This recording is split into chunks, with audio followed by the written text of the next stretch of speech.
నమస్తే, welcome to Leo. మనతో పాటున్నారు senior journalist Hemasundar గారు. సార్ నమస్తే. నమస్తే అండి. ఎప్పుడెప్పుడుగా అని చూస్తున్నటువంటి ఒక సినిమా మాత్రం హరిహర వీరమల్లు వచ్చేస్తుంది. మొత్తానికి గతంలోనే మే 9వ తారీఖు రిలీజ్ కాబోతుందని ప్రకటించినటువంటి హరిహర వీరమల్లు టీం ఇప్పుడు కొత్త డేట్ అయితే అనౌన్స్ చేసింది. మొత్తానికి సినీ ఇండస్ట్రీలో హరిహర వీరమల్లు పైన ఉన్నటువంటి ఒక అంచనాలు ఎటువంటివంటి ఏం చెప్తారు? చాలా మంది ముఖ్యంగా పవర్ స్టార్ ఫ్యాన్స్ అయితే ఈ సినిమా కొంచెం ఎదురు చూస్తున్నారు. మే 9 వెళ్ళిపోయింది, మే 9 రాలా, మే 30 తారీఖు అన్నారు, మే 30 కింగ్డమ్ ఉందనుకున్నారు. కింగ్డమ్ వర్క్ కూడా అవ్వట్లేదు అంటున్నారు, కానీ ఆ ప్లేస్లో ఇది వస్తుంది అనుకున్నారు, కానీ ఇది అప్పటికే అయ్యే వాతావరణం కనపడుతుందా. లేటెస్ట్గా బుక్ మై షోలో ఇచ్చిన డేట్ ఏమో జూన్ 12. అమెజాన్ ప్రైమ్ వాళ్ళు కూడా జూన్ 12 అన్నారు. దాదాపు జూన్ 12 కన్ఫర్మ్. అఫీషియల్ డేట్ కోసం వెయిట్ చేయడం తప్పితే ఇంకేమీ లేదు.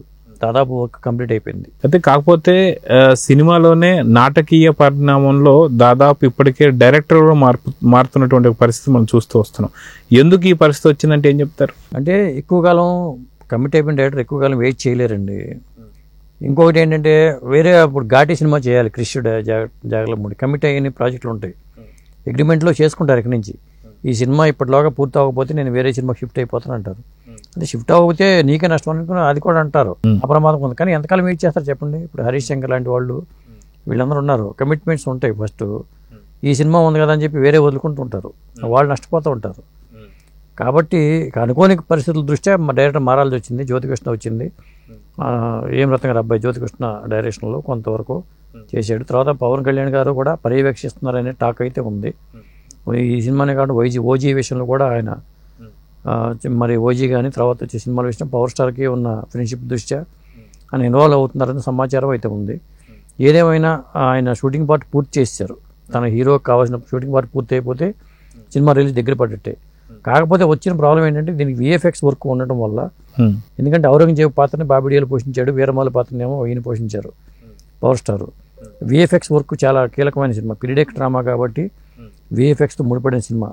అక్కడ లేట్ అవ్వకూడదు. కనీసం అంటే మేజర్ వర్క్ అంతా అయిపోయి ఉంటుంది. మొన్న షూటింగ్ జరిగిన పార్టీకి సంబంధించి విఎఫ్ఎక్స్ ఏమైనా ఉంటే పెండింగ్ ఉంటే అది కంప్లీట్ చేసుకోవడం, పోస్ట్ ప్రొడక్షన్ కంప్లీట్ చేసుకుని జూన్ 12 అయితే ఖచ్చితంగా వచ్చే అవకాశం అయితే ఉంది. సో అది కాక మనం చూసుకుంటే క్రిష్ జాగర్లమూడి, అదే విధంగా చూసుకుంటే మనం చూసుకున్నాం ఏం రత్న గారు అబ్బాయి జ్యోతికృష్ణ, అదే విధంగా ఇప్పుడు చూసుకుంటే త్రివిక్రమ్ శ్రీనివాస్ గారు. సో మొత్తానికి ముగ్గురు డైరెక్టర్ పేర్లు మాత్రం మనకు వినిపిస్తూ వస్తుంది. గతంలో కూడా మనం చూసుకున్నాం, ఏదైతే పుష్ప సంబంధించి కూడా అటు దేవిశ్రీ ప్రసాద్ ఇటు తమన్ ఇద్దరి మధ్యన కూడా ఇద్దరికి ఇచ్చారని చెప్పేసి అంటున్నారు. సో మ్యూజిక్ డైరెక్టర్లు అనేది వేరు, ఒక్కోసారి ఒక్కో సినిమాకి ఇద్దరు లేదా ముగ్గురు మ్యూజిక్ డైరెక్టర్లు వర్క్ చేస్తూ ఉంటారు. కానీ ఇక్కడ డైరెక్టర్లు కూడా ముందు అనుకోకుండా ఇంతమంది మారడాన్ని ఎలా చూడాలంటారు? సాధారణంగా జరుగుతూ ఉంటుందండి. కొన్ని సినిమా ప్రాజెక్ట్ మధ్యలో డైరెక్టర్ తప్పుకోవడం కానీ కొన్ని కారణాలు రీత్యా తప్పుకుంటూ ఉంటారు. వేరే డైరెక్టర్ వచ్చి ఆడతాడు. పూర్తి చేసినప్పుడు టైటిల్ మాత్రం ఏమని చెప్తారు, టైటిల్ అతను పేరే వేస్తూ ఉంటారు. ఎందుకంటే అగ్రిమెంట్లు పట్టుకుని రేపు కోర్టులకు వెళ్తే అది తలగనైపోతుంది. కాబట్టి నేను అనుకోవడం ఏంటంటే ఎంతవరకు చేసినా కానీ డైరెక్టర్ పరంగా ఇద్దరు పేర్లు వేసే అవకాశం అయితే ఉంటుంది ఫస్ట్ ఈ సినిమాకి. అంతేగాని త్రివిక్రమ్ శ్రీనివాస్ పేరుని యాడ్ చేస్తారని నేను అనుకోవట్లా. ఆయన తెర వెనుక పాత్ర పోషించి ఏమైనా మానిటరింగ్ చేసుకోవచ్చు, విఎఫ్ఎక్స్ పాత్ర కానీ ఎడిటింగ్ వర్క్లో ఇన్వాల్వ్ అవ్వడం కానీ ఏమన్నా చేయొచ్చామనుకుంటున్నాను నేను. ఆయనతో ఉన్న ఫ్రెండ్షిప్ దృష్ట్యా ఆయన మాట కోసం కూడా హెల్ప్ చేసే అవకాశం అయితే ఉంది త్రివిక్రమ్ శ్రీనివాస్ గారికి. భీమ్లా నాయక్ విషయంలో కూడా మనం గతంలో చూసాం. అయితే అదిగాక జ్యోతికృష్ణ గారి డైరెక్షన్ నచ్చక త్రివిక్రమ్ శ్రీనివాస్ గారిని తీసుకొచ్చారా అంటే ఏమంటారు? అంటే ఇక్కడ అసలు ఇప్పుడు అఫీషియల్ వార్త ఎక్కడా లేదు. ఇవన్నీ త్రివిక్రమ్ శ్రీనివాస్ వచ్చారా లేదనేది అఫీషియల్ వార్త ఎక్కడా లేదు. అనఫిషియల్గా వచ్చే సమాచారం, అఫీషియల్గా వచ్చింది జ్యోతికృష్ణ చేస్తున్నారనేదే ఉంది. అనఫిషియల్ సమాచారం ఏంటంటే ఇన్వాల్వ్ అవుతున్నారంటే, అంటే వాళ్ళతో ఫ్రెండ్షిప్ దృష్ట్యా కూడా సాగర్ కే చంద్ర, భీమ్లా నాయక్ విషయంలో సాగర్ కే చంద్ర డైరెక్షన్ చేస్తే ఈయన ఇన్వాల్వ్ అయ్యారు. త్రివిక్రమ్ శ్రీనివాస్ ఇన్వాల్వ్ అయ్యి స్క్రీన్ ప్లే అని పెట్టుకున్నారు. అట్లా అవకాశం ఉందేమో, ఎందుకంటే జ్యోతికృష్ణ యాడ్ చేసినప్పుడే ప్రస్తుతానికి చాలా ఖాళీగా ఉన్నారు కాబట్టి స్క్రీన్ ప్లే విషయంలో కొంత హెల్ప్ చేసి ఉండొచ్చు. అట్లా పేరు వేయచ్చు, స్క్రీన్ ప్లే పరంగా పేరు వేసే అవకాశం కూడా ఉండొచ్చు. అయితే అది కాకుండా హరిహర వీరమల్లు మొదటి పార్ట్ కాకుండా రెండో పార్ట్ కూడా రాబోతున్న సంగతి అందరికీ తెలిసిందే. కానీ రెండో పార్ట్కి మాత్రం ఖచ్చితంగా డైరెక్టర్గా ఏది త్రివిక్రమ్ శ్రీనివాస్ గారే ఉండబోతున్నారా అనేటువంటి కొన్ని అనుమానాలు కూడా వస్తున్నాయి. సో లేదు అంటే ఈ యొక్క సినిమా లాస్ట్ పార్ట్ ఏదైతే ఉందో జస్ట్ ఒక 3 రోజుల షూటింగ్ దానికే త్రివిక్రమ్ శ్రీనివాస్ గారు హెల్ప్ చేశారంటే ఖచ్చితంగా ఇక్కడ లీడ్ తీసుకోవడానికే, అంటే ఇక్కడ నుంచి తీసుకున్నటువంటి ఒక లీడ్ని సెకండ్ పార్ట్లో కంటిన్యూ చేయాలంటే కొంత అవగాహన కోసమే తీసుకున్నారని, పార్ట్ 2 మాత్రం మొత్తం అంతా కూడా త్రివిక్రమ్ శ్రీనివాస్ గారు చేయబోతున్నారని కొంత వార్తలు అయితే వస్తున్నాయి. దీంట్లో నిజం ఉందా లేదంటే ఏం చెప్తారు? నేను అనుకోవటం ఉండకపోవచ్చు. జ్యోతికృష్ణ చేసే అవకాశం ఎక్కువ ఉంటుంది. ఎందుకంటే ఆయన నిర్మాత గారు అబ్బాయి కాబట్టి, అతనికి డైరెక్షన్ చేసి ఉన్నాడు కాబట్టి అతనే చేసే అవకాశం అయితే ఉంది, ఖచ్చితంగా ఉంటుంది. ఎందుకంటే త్రివిక్రమ్ శ్రీనివాస్కి వెంకటేష్ గారితో సినిమా ఉంది, అది కంప్లీట్ చేయాలి. దాని తర్వాత మరి అల్లు అర్జున్ సినిమా చేయాల్సిన అవసరం అయితే ఉంది. కాబట్టి నేను అనుకోవటం త్రివిక్రమ్ శ్రీనివాస్ అయితే సాధ్యం కాదు. అదండి. సో ఓవరాల్గా ఈ సినిమాకి సంబంధించి హరిహర వీరమల్లు ఇప్పుడు కాదు, దాదాపు సంవత్సరం క్రితమే రిలీజ్ కావాల్సి వస్తుందని చెప్పేసి అప్పట్లోనే మనం చూసాం. కానీ వివిధ కారణాల వల్ల ఎలక్షన్స్ కావచ్చు, లేకపోతే మిగతా కావచ్చు, లేకపోతే ఎలక్షన్స్ అయిపోయిన తర్వాత కూటమి ప్రభుత్వం ఏర్పడిన తర్వాత డిప్యూటీ సీఎంగా అవ్వడం కావచ్చు, ఇలాగా సరైన టైం కేటాయించకపోవడం వల్లే లేట్ అయింది అనుకోవాలా, లేదా మిగతా వివిధ కారణాలు ఉన్నాయంటే ఏం చెప్తారు? అసలే సినిమా లేని పరిస్థితి ఉంది. సినిమా ఎప్పుడూ లేట్ కాకూడదండి. మీరు ఏదైనా పనులు వాయిదా వేసుకోవచ్చు, కానీ సినిమాని మాత్రం వాయిదా వేయకూడదు ఎప్పుడైనా సరే. ఏ హీరో అయినా సరే సినిమాని ఇన్ టైంలో వస్తేనే సినిమా మీద క్రేజ్ ఉంటుంది. తప్పితే ఎప్పుడో వచ్చిన సినిమాని ఇప్పుడు రిలీజ్ చేస్తే ఆ క్రేజ్ పోతుంది. అసలు ఫాస్ట్గా అయిపోవాలి అంతే. ప్రమోషన్ వర్క్ స్టార్ట్ చేసామంటే సినిమా రిలీజ్ అయిపోవాలి. ఎందుకంటే డబ్బులతో ముడిపడిన వ్యవహారం, చాలామంది జీవితాలు ముడిపడి ఉంటాయి. ఎందుకంటే వడ్డీలు ఎక్కువ అమౌంట్తో వడ్డీలు పెట్టి అధిక మొత్తంలో పెట్టించి సినిమాలు చేస్తూ ఉంటారు. కరోనా టైంలో కూడా నలిగిపోయారు చాలామంది ప్రొడ్యూసర్లు. కాబట్టి నిర్మాత బాగుండాలంటే ఇన్ టైంలో సినిమా పూర్తయి రిలీజ్ అయితేనే, అది పూర్తయితే వెంటనే రిలీజ్ అయిపోద్ది ఆటోమేటిక్గా.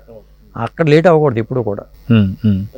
కానీ చాలా మంది హీరోలు మనం చూసుకుంటే ఇలా కమిట్మెంట్ ఇవ్వడం, తర్వాత సినిమాలు చేయకపోవడం ఇలా చూస్తూ వస్తుంటాం. కానీ ఖుషి సినిమా ఇచ్చినటువంటి యొక్క ఎవరైతే ప్రొడ్యూసర్ ఉన్నారో ఏం రత్నం గారు, ఆయన మీద ఉన్న అభిమానంతో, అదిగాక ఇప్పుడు ఏం రత్నం గారు కొంత కష్టాలు ఉన్నారు కాబట్టి ఈ యొక్క సినిమాకి సంబంధించి చేస్తానని చెప్పి కమిట్మెంట్ ఇచ్చారనేది వార్తలు వస్తున్నాయి. దీనిలో ఎంతవరకు నిజం ఉందంటే ఏం చెప్తారు? అది నిజమే ఉంది. ఎందుకంటే నిర్మాతగా ఏం రత్నం గారు కొంత కుదేలేనమాట వాస్తవం. అది ఇండస్ట్రీలో అందరికీ తెలుసు. అంటే ఆయన చిన్న స్థాయితో మొదలయ్యి మళ్ళీ కర్తవ్యం నుంచి ఆయన అద్భుతమైన సినిమాలు తీసుకొచ్చి ఒకే ఒక్కళ్ళు లాంటి సినిమాని మరి హిందీలో అనిల్ కపూర్తో సినిమా చేయడం కానీ, ఆ బ్యానర్కి ఒక సూర్య మూవీస్ బ్యానర్కి ఒక ఇది ఉంది. అలాంటిది సినిమా ఫీల్డ్లో బళ్ళు వాడలు ఎంతోసేపు పట్టదు. అందుకనే ఖుషి లాంటి హిట్ ఇచ్చాడనే దీని మీదే ఆయన గతంలో కూడా చాలామంది హీరోలు చాలామందిని ఎంకరేజ్ చేస్తూ ఉంటారు. నిర్మాతలు దెబ్బతింటే సినిమాలు చేసిన సందర్భాలు కృష్ణ గారి విషయంలో ఉన్నాయి, ఎన్టీ రామారావు గారి విషయంలో ఉన్నాయి, ఇట్లా రజనీకాంత్ గారి విషయంలో ఇట్లా ఉన్నాయి. కొంతమంది ఏంటంటే దెబ్బతిన్నప్పుడు నిర్మాత దెబ్బతింటే సినిమా ఫ్లాప్ అయ్యి డబ్బులు రిటర్న్ చేసిన సందర్భాలు ఉన్నాయి. అలా పవన్ కళ్యాణ్ గారు ఇచ్చారు, రజనీకాంత్ గారు ఇచ్చారు, కొంతమంది చూసాం మనం. కాబట్టి నిర్మాత దెబ్బతింటే సినిమా చేయటం కానీ వాళ్ళకి హెల్ప్ చేయడం కానీ చేస్తూ ఉంటారు. అందులో భాగంగానే రత్నం గారిని ఆదుకోవాలనే ఉద్దేశంతోనే ఆయన ఈ సినిమా కమిట్ అయ్యారు. ఓవరాల్గా ఈ సినిమాకి సంబంధించి హైప్ ఎలా ఉంది? ఎందుకంటే దాదాపు May 9th అన్నారు, ఇప్పుడు పోస్ట్ పోన్ అయ్యి June 12th అని చెప్పేసి అంటున్నారు. కాబట్టి సో ఎట్లా ఉంది దీనిపైన చర్చ ఎలా నడుస్తుంది? పవర్ స్టార్ క్రేజ్ ఎప్పుడు తగ్గలేదండి, ఇంకా క్రేజ్ పెరిగింది. రాజకీయాలకు వచ్చా క్రేజ్ పెరిగింది.